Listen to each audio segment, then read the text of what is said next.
France 2 a annoncé bouleverser ses programmes de ce vendredi 5 janvier 2024, en raison de l'hommage national à Jacques Delors, qui aura lieu aux Invalides. France Télévisions bouleverse ses programmes, ce vendredi 5 janvier 2024.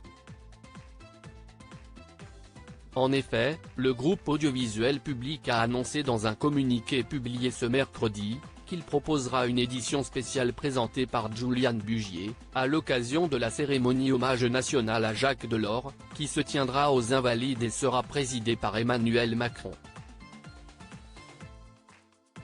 L'homme politique qui avait été ministre de l'économie sous François Mitterrand, mais aussi président de la Commission européenne est décédé le mercredi 27 décembre dernier, alors qu'il était âgé de 98 ans.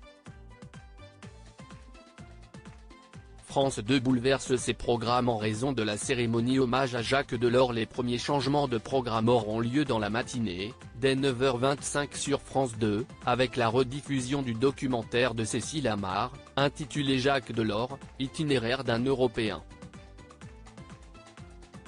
Ensuite, Juliane Bugier prendra l'antenne, à partir de 10h20, sur France 2 et France Info, pour suivre et commenter la cérémonie en direct, entourée de l'éditorialiste politique Nathalie Saint-Cric, de Michel Cotta, ou encore du rédacteur en chef Europe François Baudonnet.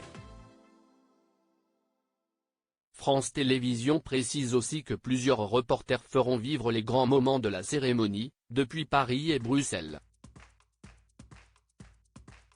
France 2 ampute donc une partie de ses émissions habituelles comme Télématin, ainsi que des programmes suivants comme La Maison des Maternelles, ou encore du jeu Chacun son tour, présenté par Bruno Guillon. De son côté, TF1 décide également de casser son antenne pour diffuser une édition spéciale dès 10h15. Martine Aubry en deuil après le décès de son père Jacques Delors. Jacques Delors était aussi le père de Martine Aubry. C'est d'ailleurs la maire de Lille qui a confirmé la triste nouvelle de son décès dans un communiqué transmis à l'AFP, la semaine dernière.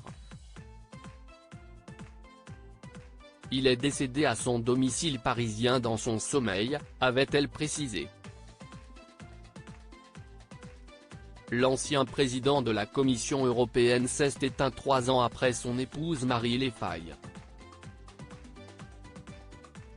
Homme politique d'envergure, Jacques Delors avouait tout de même un regret, celui de ne pas s'être présenté à l'élection présidentielle après le mandat de François Mitterrand. Parfois, oui, je regrette de ne pas avoir osé, j'ai peut-être eu tort, avait-il confié dans les colonnes du Monde.